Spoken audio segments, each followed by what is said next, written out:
Under the bright heat of the stage lights, a young girl named Clara stood perfectly still. The theater felt enormous, as if every seat, every shadow, and every breath in the room were watching her.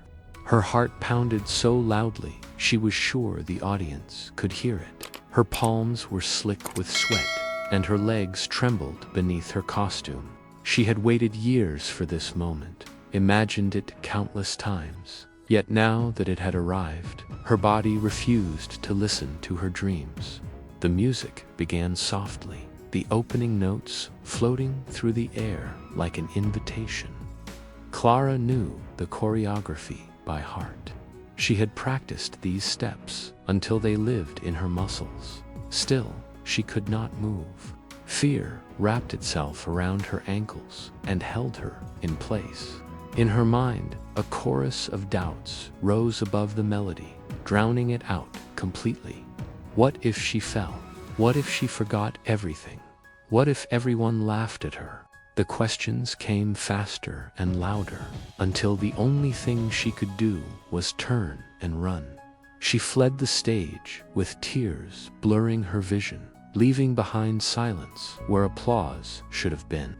Clara had wanted to be a dancer since she was 6 years old. She fell in love with movement the first time she saw a ballet performance, mesmerized by how bodies could tell stories without words. Dance became her language, her secret place of joy. But as she grew older, the stages grew bigger, the audiences larger, and the fear inside her stronger. Each performance felt like a battle between her love for dance and her terror of being seen. Her teacher, Miss Elena, noticed the pattern long before Clara did. After every rehearsal, Clara shone with confidence. After every performance, she collapsed into disappointment. One afternoon, after Clara's latest retreat from the stage, Miss Elena sat beside her in the quiet studio. She spoke gently, not as a teacher scolding a student, but as someone who truly cared.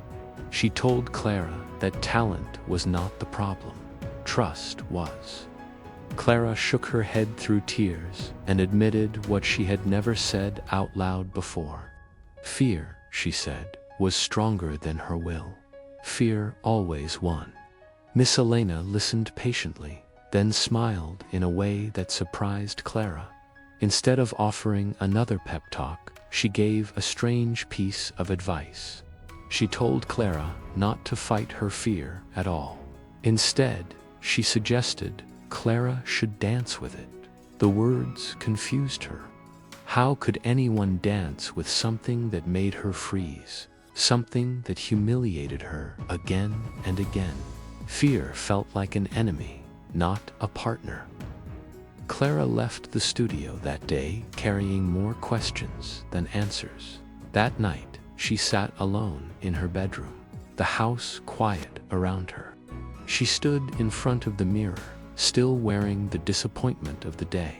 Looking at her own reflection, she asked herself what she was really afraid of. The girl in the mirror looked back with wide, uncertain eyes. For once, Clara did not turn away. She stayed there, breathing slowly, allowing the fear to exist without trying to push it out. Something unexpected happened. The fear did not grow larger, as she had always imagined it would. Instead, it softened slightly, as if it had been waiting to be acknowledged. Clara realized that fear was not an enemy trying to destroy her.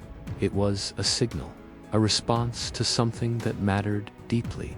Dance mattered to her, and fear was simply following that importance.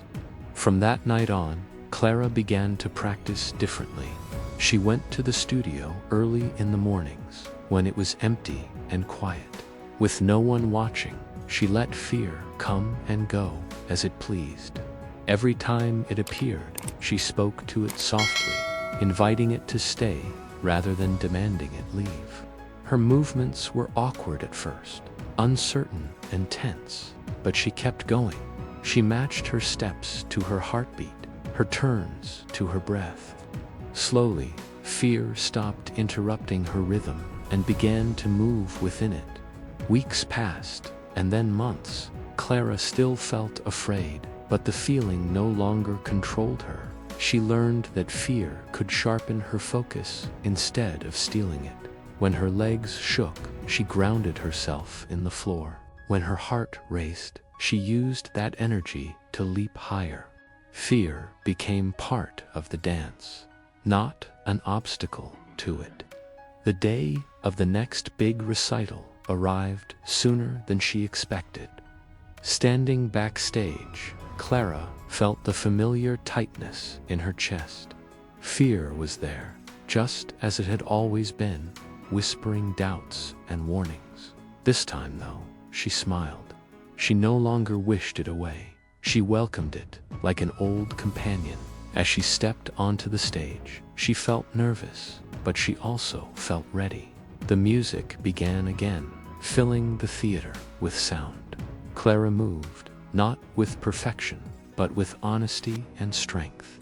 Each movement carried everything she had learned, every moment she had faced herself instead of running away. Fear danced beside her, not leading, not dragging her back, but following her choices. When the final note faded, there was a brief silence, and then the audience rose to their feet. Applause crashed over her like a wave.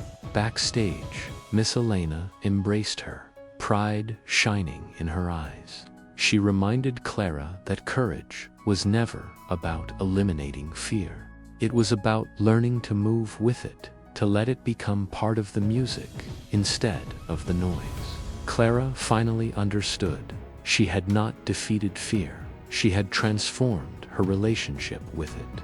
Clara's story is not just about dance. It is about every moment we hesitate because we are afraid of failing, of being judged, of not being enough. Fear does not disappear when we wait for the perfect moment. It fades only when we stop letting it lead, when we acknowledge it, breathe with it, and take one step forward anyway. Fear loses its power. In that space, freedom begins. Perhaps the most important lesson Clara learned was patience with herself. She discovered that growth rarely happens in dramatic leaps. It happens in quiet moments, in empty rooms, and in decisions that no one else sees. Each time she chose to stay instead of escape, she rewired her response to fear. Over time, those small choices reshaped her confidence more deeply than applause ever could. Fear, she realized, is universal.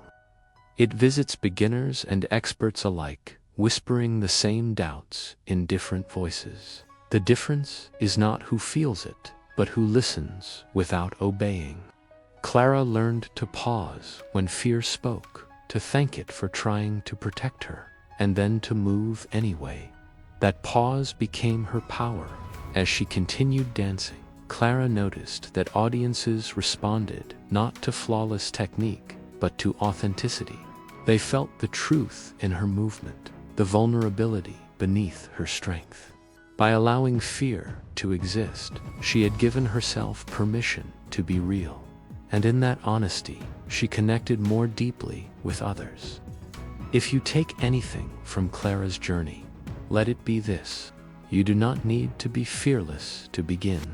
You only need to be willing to feel uncomfortable, willing to take imperfect steps, willing to trust that fear does not define the ending of your story. When you choose to move, even while afraid, you reclaim authorship of your own life. And slowly, gently, the dance becomes yours. That is where true confidence grows, not from silence inside, but from motion, intention, and courage practiced daily, moment by moment, until fear finally learns to follow instead of leading your steps forward bravely. And don't forget to like, share, and subscribe for more inspiring English stories only on English Life Tales.